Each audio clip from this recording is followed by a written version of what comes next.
Hello, everyone. We're recording this episode on Tuesday, November 11th, and Joe Biden is president-elect. Yes. So we know that the Biden-Harris ticket was supported by various voting blocs. One of the most significant and most influential were Black women. In addition to Black women saving our country yet again, African-American culture helped to deliver this ticket. Today, we're going to explore how the Biden-Harris ticket has permanently etched the significance of particular aspects of African-American culture into this historic win. I'm so excited to do this with a very brilliant Dr. Nadia E. Brown. Nadia is an associate professor and university faculty scholar of political science and African-American studies at Purdue University. Professor Brown is the author of the award-winning Sisters in the State House, Black Women and Legislative Decision-Making, and the lead editor of Politics, Groups, and Identities. In addition to being a Bison, she's a member of Delta Sigma Theta Sorority Incorporated, and she's also my line sister. Hi, Nadia. Thanks for joining us. Thanks for having me, Lezli. Thrilled to be here. So, Nadia, for the uninitiated, what's a Bison? A Bison is an elite graduate of Howard University, the Hilltop, the Mecca, the illustrious HBCU.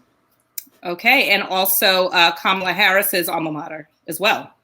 Yes. So Kamala Harris is an alumna of Howard University, but so are lots of other politically active and engaged and notable African Americans, and particularly African American women. Exactly. And I was also going to say, well, not a woman, but Thurgood Marshall, our first African American Supreme Court justice, is one of many people who have impacted politics and culture in general. So I'm so excited to have this cultural conversation with you today. So Nadia, 46, Biden-Harris, we know that there was an unprecedented voter turnout. According to many reports, this was the largest voter turnout in 120 years.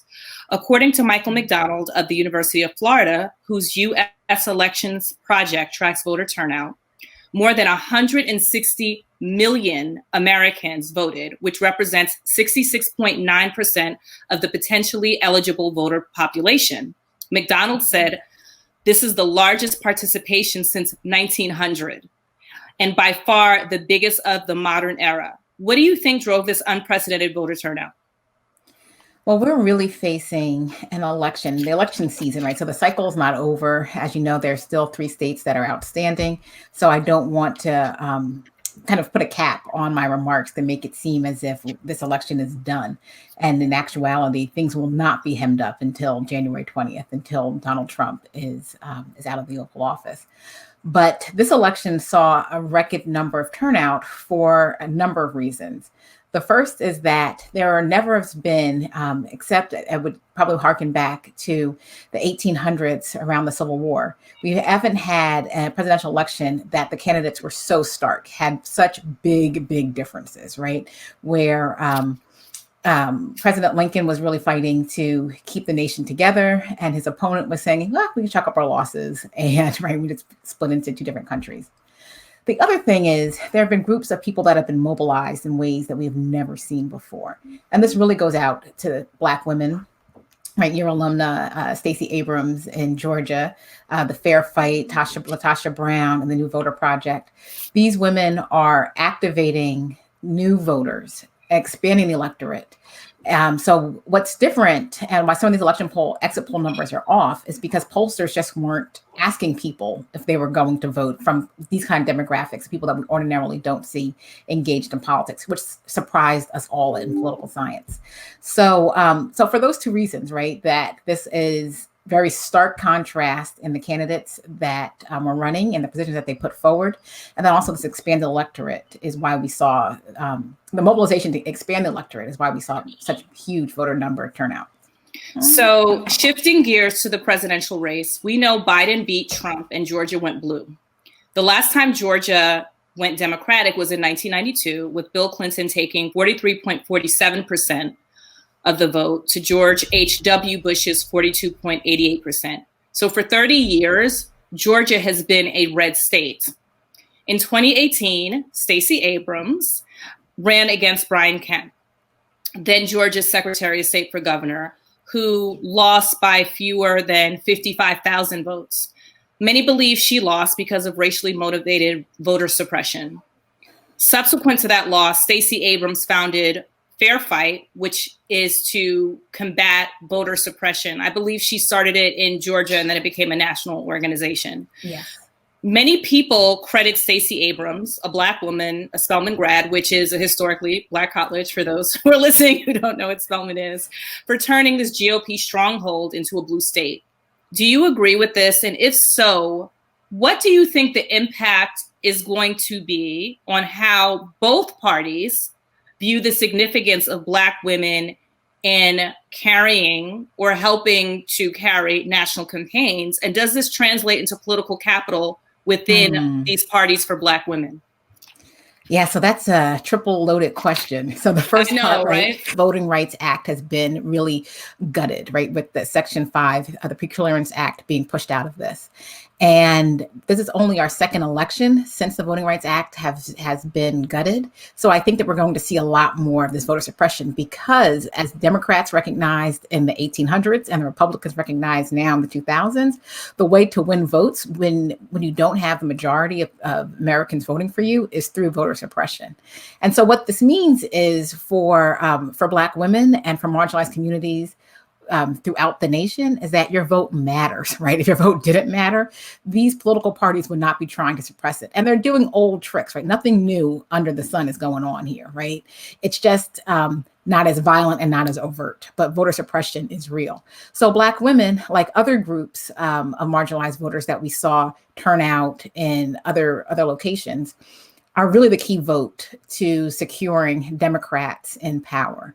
And what I think what we will continue to see is while one party doesn't have actual outreach in terms of policy and politics to Black women will be a captured group in the Democratic Party, meaning that they will be, no place else to go, right? Like if the other party doesn't give you any real reason to support them, then you are stuck with this other party. But that other party still has to work for your vote. And that's what Stacey Abrams and the like have shown is that when Black women turn out, they are in force. But it's not okay just to say, thank you, and this is a transactional election and say, I'm going to take your vote. But what can you do for me once I've given you my vote?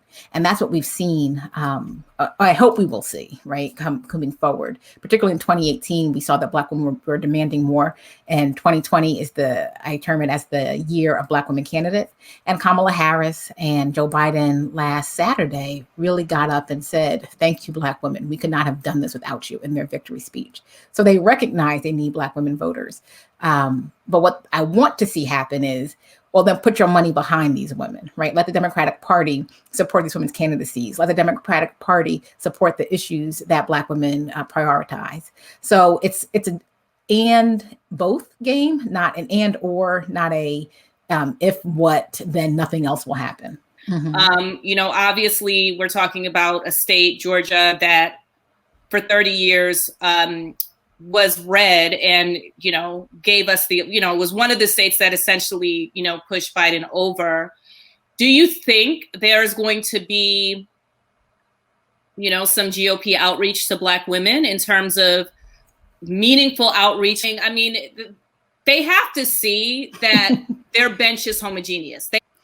So I hope so. And I think, I'm not sure if we'll see it, but I'll share my trepidations. The reason why I'm kind of hedging my bets here. So in my own research, I find that there are Black women Republicans who are desperate for party support, the same way there are Black women who are desperate, Black Democratic women who are desperate for party support. And the difference is that the Democratic Party at least pays lip service to these women, right? And then they have some options of moving up the ladder, getting support in other kind of ways, where the Republican Party says the same kind of things, but there's never any meaningful follow-up. The story of 2020 that I would have been talking about to all media outlets, I would have been writing other articles about, and probably would have been a much bigger feature in this book that I'm writing, would have been that 2020 is actually a year of gains for Republican women, and particularly Republican women of color. They're someone that we don't talk about, or when we do, they're laughed off as being unelectable. But these women are doing this all on their own, right? They are not, oftentimes don't have the support of the National Republican Party. And the couple that have made high profile gains have had support of Donald Trump. So think about Kimberly Klacik in Baltimore, was running in Baltimore with a very, very slim chance, right? Giving this deep blue district. And the last 2 years, but particularly this year, there's been an uptick of women of color who are running as Republicans, and their narratives vary. So for Black women, one of the ways that they identify with the Republican Party is that they are coming from a military family, or they themselves are former military. They are business owners, usually these small entrepreneurial, like upstart type of things. And then the other category they are these religious fanatics. So they interpret all political phenomenon through biblical text. And so these women oftentimes aren't as viable because they're running in majority minority districts. And in my own research, I've spoken to women who are Republicans who are running these long shot candidacies. And my question, or what I'm trying to think through, is why do this? Like, why show up? You're not going to get elected, right? You're people that you're running, the district that you're running in, it's never going to represent you. But what I think they're doing, or what I'm trying to theorize through, is perhaps they're trying to get the Republican Party to acknowledge them, and perhaps appoint them to some sort of leadership role within the party, because they deeply do hold these beliefs, right? They believe in some of the core tenets of republicanism, and particularly conservatism, but they are just such long shots. So again, like, I'm trying to think through what the end game might be. And if the Republicans were smart, like you said, right, they would look at this backbench and they would say, there's folks out here. How can we develop them? How can we use them to our advantage? I think we're seeing that with Black men in GOP. But not the women. Yes. Yeah. No, go ahead. Yes. Go ahead. Yeah. No, I was just going to mention. So my own classmate from Howard University, Jerron Smith, was the top Black staffer in the Trump White House. He recently stepped down right before the election results have formally come out. But we see this as really part and parcel with how Black men are given an opportunity within the Republican Party, under this auspices of reasserting patriarchy, right? And kind of being perhaps second in race, but first in gender. And because of this patriarchal norms of a masculinist identity as a party, Black men easily see themselves, or more easily see themselves, as part of this. And to be real, right, and let's I don't want to throw Black men under the bus or historicize this. There's always been tenets of Black conservatism, right? Like, as far back, as 1619, when Black folks set a foot on the soil, is that Black folks have had conservative views, usually religious, mandated by religion, right? But the disconnect here is the policies that are put in place. And Black people vote as a monolith most of the time because they're looking at the goal for the community as opposed to the individual goal of one group of people or their own pockets. And just on that note, I'll say that one of the rising stars in the GOP is Daniel Cameron, Attorney General from Kentucky, who, to your point about policy, he was essentially the one who decided that the police officers would not be charged with murder in Breonna Taylor's case. So again, he's in lockstep with the GOP, but look how that impacts Black people. And Black women in particular. Right? Yeah, I mean, so this is around like ways that men are asserting their dominance over women, and particularly Black women. And just another note on your on Biden's and Harris's acceptance speeches. I'm sorry, not acceptance speeches. Victory speeches. Yes, yeah. They did thank Black women, and I just want to note that. By all accounts, Joe Biden's Democratic primary candidacy did not begin to get resurrected until the black primary, I think colloquially as it's called, began in South Carolina. I think you would agree with this as well. Yeah, Black people in South Carolina saved Biden's candidacy. And he knew that, right? And he said, watch out until South Carolina. I'm behind in Iowa, New Hampshire, these other places, but South Carolina will be the stopgap. And that really is what it was. Joe Biden has a long working relationship with James Clyburn, right? This godfather of Black politics. And so he knew that this deep-seated relationships and his outreach to Blacks via Barack Obama, right, would be the thing that would catapult him to the presidency, because Black voters are pragmatists. So I want to talk about Stacey Abrams again and what she did in Georgia, and then linking that to South Carolina. So obviously, there are some states, Texas, South Carolina, North Carolina, who, I mean, I think that there was essentially like a blue mirage in North Carolina and Texas. So Stacey Abrams used a strategy, a very specific strategy in Georgia, where she raised $32 million, and that got donated to various Democratic campaigns and their grassroots efforts in Georgia. Do you think that, I essentially call it the Stacey Abrams technique. I'm going to just call it that. I love that, yeah. Do you think in a state like South Carolina, where the Black primary begins, even a place like Mississippi, which has always been red, but is predominantly Black, right? Do you think the Stacey Abrams technique can be employed and really start to change some of these states from red to blue, and then actually even cementing more of the political power of African Americans, of Black women, you know, in general? What are your thoughts on this? I think this is already happening. I think these conversations are already happening, because what grassroots voter mobilization outreach does is it doesn't just get people to the polls, but it wakes them up to let them know that their voice matters, that they have a vote, that they have a stake in American politics and policy making.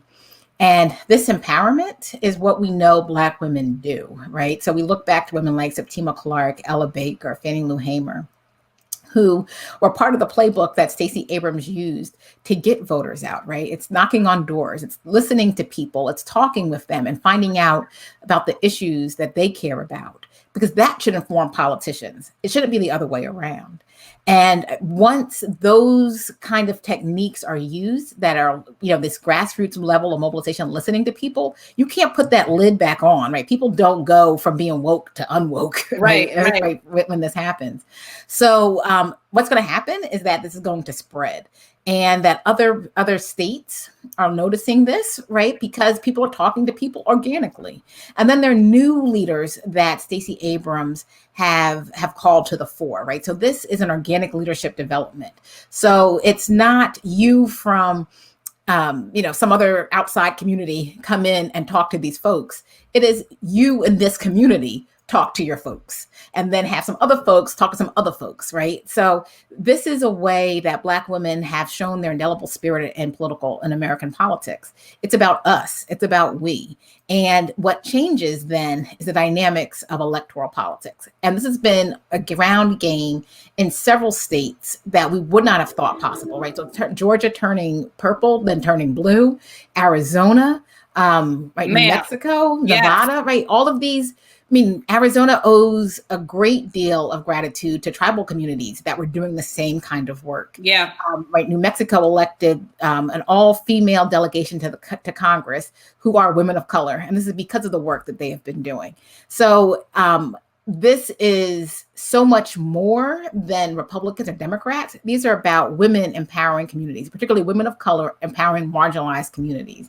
And that's why we see these numbers turn out the way that they do, right? These women are finding new voters. They're talking to them, they're getting them engaged. And then hopefully, right, what my hope is, my prayer is that politicians don't take this for granted, that they thank these communities, they publicly thank them, they acknowledge them, and then they put their policies to work, right? They try to find ways to make these things a reality in state houses and the federal government. That's right.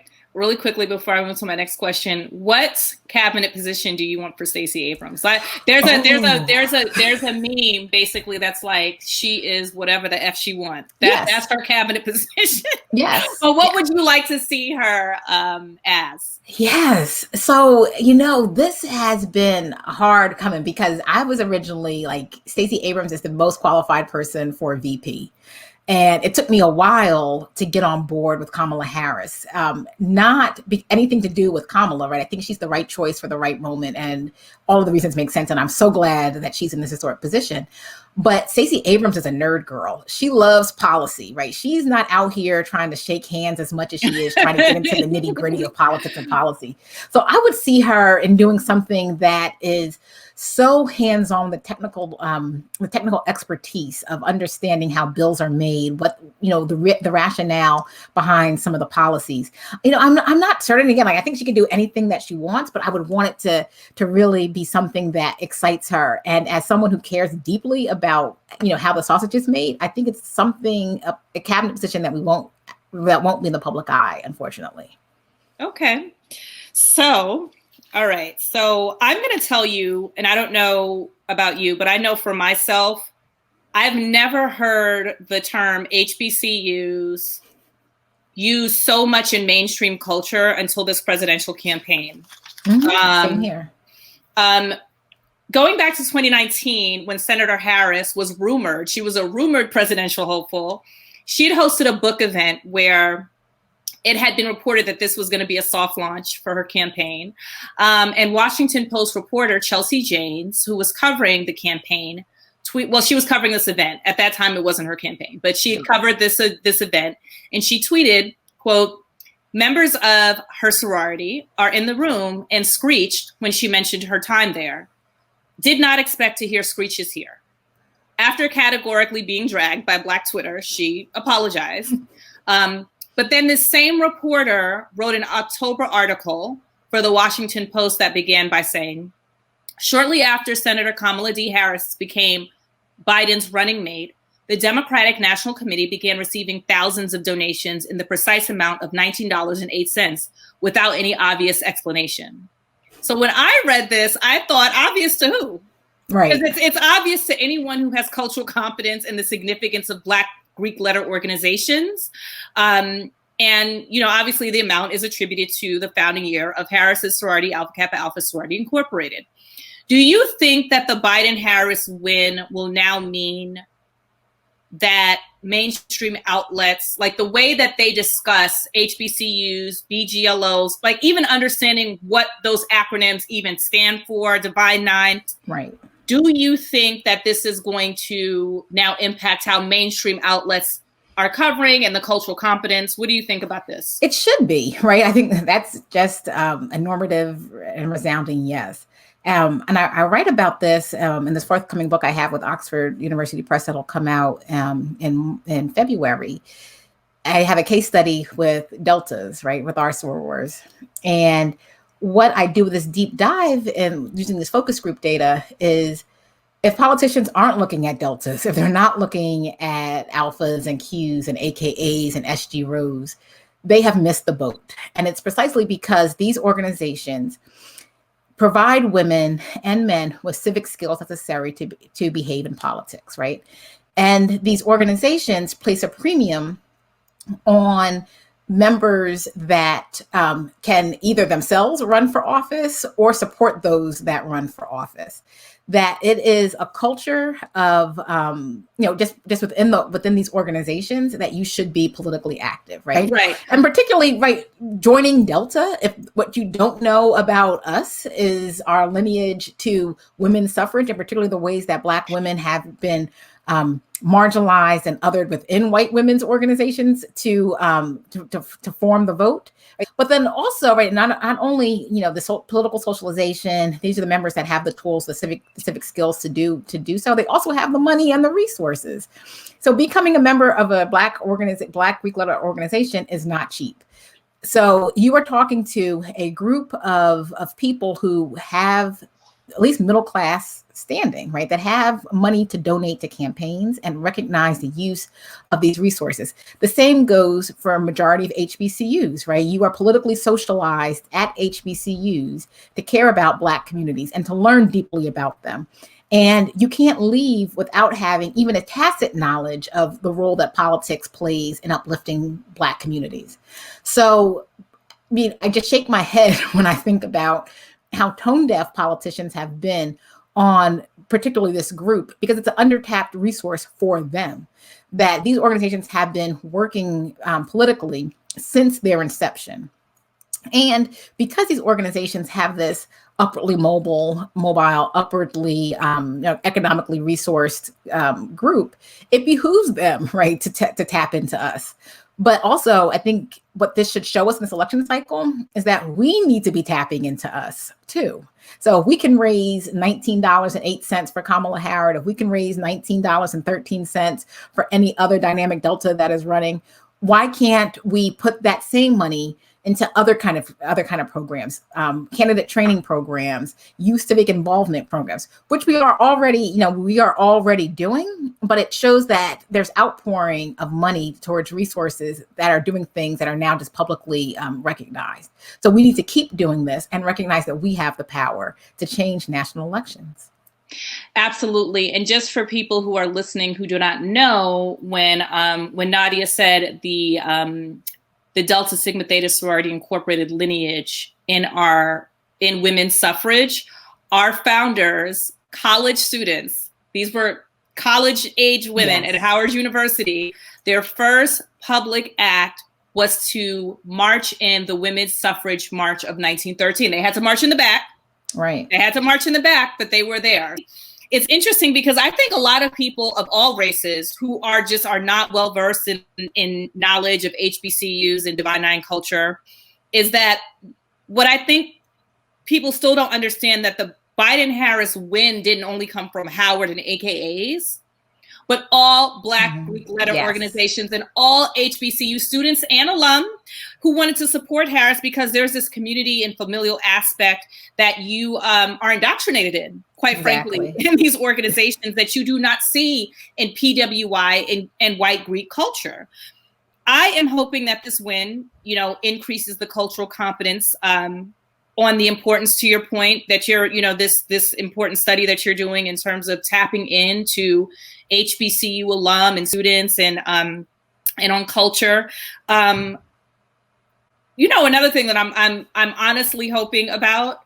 Do you find that not only when you were a student, even now as a professional, do people ask you, why did you attend Howard? Oh, girl. They do. But I'll tell this real quick, this quick anecdote, because I still think about it and it makes me smile. I had my first teaching position at a small Jesuit college in the Midwest. And one of the students wanted to write a paper for her AFAM class that I was teaching, or African American Studies class that I was teaching, about why it was so much better to go to a PWI than it was to go to a HBCU. I was very intrigued to read this paper. What this Please share. So what she ultimately wanted to argue is that at a PWI, there's such number of because there's such small numbers of Black students that they come together and they form this very tight group of friends, and they have this kinship network that Black students just would not have if they were at an HBCU. And because of this, they found their own communities and they can be supportive to one another, and they do homework together, right? So all these other things. And mind you, right, this is like a second semester freshman, right? So this is a very rudimentary argument. But then I share with her, at an HBCU, I don't have to be friends with you because you're Black person, right? I can find a friend that thinks like me, that enjoys doing things like I do, that exposes me to new things that I might not have thought I liked doing, or might not think like me, right? So just the diversity of Blackness, right? But this blew her away, right? She could not see this at all, right? So she thought she had a very airtight argument. But and from her frame of reference, right? She might have, It is, right? But this dearth, this model that says, if you go to an HBCU, you must have some things that are lacking. So she never, considered this possibility of, no, HBCUs are as fertile ground for all types of growth development in ways that are more than just having friendship networks to do homework with, right? Right. So I mean, I shared this anecdote to say that I'm still doing the work today, right? Yes, of helping my students understand why HBCUs matter. And I'm doing that in a position at a PWI. So what I'm hoping, listen, Kamala Harris is the first woman vice president of any color. Let's be clear. She is the first woman of any color to be vice president. This is a historic win on many levels. And I said this in a group chat. Listen, Harvard didn't do that. MIT didn't do that. Stanford didn't do that. Wellesley didn't do that. Howard and HBCU did that. Let's be clear. And actually, the two most prominent women in this presidential story are HBCU grads. Right. Let's be clear. Yes. And so all of this, right? Warnock, who is running in Georgia right now, a Morehouse alum. Let's talk about it. Let's talk about it. The list Let's talk about it. Lance Bottoms, also one of our sorors, is a FAMU alum. Let's talk about it. Who helps deliver, this black vote for Kamala Harris and Joe Biden. So this is really a moment for HBCUs to stand up, right? For folks that belong to Black-led organizations to see this is what we do, right? We have always produced excellence. It's now the rest of America is coming around to recognize of all colors. Let's keep it real. Yes. Of all colors. Yeah. And some of us don't recognize it either, right? That's a word. It's all love, and people are like, oh, you are not going to be able to tell Howard people. You're not going to be able to tell HBCU grads, and people don't understand this. Yes, but yes, Kamala Harris is a Howard grad, but HBCU alums and students feel seen in the same way that when Barack Obama became president, Black people felt seen. Right. And because a lot of people don't understand that. Culture, right? Yes. It is not. Yes. It is not. It's bigger than Howard and AKAs. It is so much. It is so much bigger than us, right? And I say this as a Howard alum who is married to a Howard alum who has not taken off a piece of Howard paraphernalia since Saturday, right? I say this as somebody. My mom, who was a Delta, has been rocking pearls since last Tuesday. Right? Listen, we are here for it. Yes, this is a cultural thing, right? And so there are things about HBCUs that are united throughout, no matter where you went, right? So you have to be part of this culture to understand where people are coming from, right? The jokes, the insight, so it doesn't matter if you went to FAM, it doesn't matter if you went to Talladega, it don't matter if you went to Morehouse, it doesn't matter if you went to Kentucky State, right? So I actually am hoping that this Biden-Harris win really provides a culture shift in terms of what people are thinking in terms of because at the end of the day, she's not the first Black female vice president. She's not the first, South Asian female. She is 1, 2, 3, 4, 5, several categories. Right. She is checking first. Right. And guess what? That's an HBCU alum. So it is. And I want to put this here though. The first Black woman to run for VP was Charlotta Bass, right? A Black woman. So Kamala Harris is standing on the shoulders of Black women. So when Sarah Palin came out and said, welcome to the club, she ain't in it, right? It's not just her. Okay, I'm gonna say it's not just her, right? And to take anything away from Kamala Harris is just wrong. Instead, what I want to do is expand the narrative, contextualize, where she came from, how she got here, and make her seem, while this is a historic win, she is an heir to a legacy that Black women have been building for centuries, right? I don't want to take this out of context. Even moving far, far back to our feminist foremothers who ran for office even before Black women could vote, right? Could actually have their votes counted. But take it up until today, right? 2020, we saw over 130 Black women run for federal office alone, right? And there's huge, big numbers at state legislators that we can't even count, right? And city and local officials too, right? So Kamala Harris is part and parcel of a group of Black women who are empowered to run for office. And I want this, this part of the narrative to also come out, right? That she is a unicorn in so many ways, but in other ways, she's not, right? She's really following the footsteps of others and are doing the same things of other women. What she's doing differently is being the first Black woman, the first South Asian woman to be elected the second highest position in the nation's history. And for that, we will always applaud her. That is a word. So, Nadia, thank you so much for your time and for your brilliance. I am so excited. I've learned so much today as well.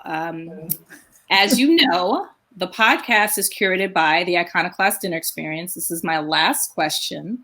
It's your last night on Earth. Where are you eating? Oh, the Fancy Radish. That is my favorite restaurant in all of the world. It is this high-end vegan restaurant. Thankfully, I will be heading to Georgetown in the fall. So I will be in DC again. So I envision eating many more times at the Fancy Radish. And the Fancy Radish is in DC. What is on your plate? What's on your plate, though? Oh, they have this smoked tofu that is really good. And then they have these Szechuan noodles that are so spicy. I feel like the good kind of spice where like your nose, right? Just kind of like it's so good. So good. And tell us the name of your forthcoming book. Sister Style, The Politics of Appearance for Black Women Elected Officials. And tell us what you're going to be doing at Georgetown. So I will be a full professor in the Department of Government, and I'll be the director of the Women and Gender Studies program there. So we are so excited to welcome you back to the Northeast. Yes, I can't wait. And we are looking forward to your next book.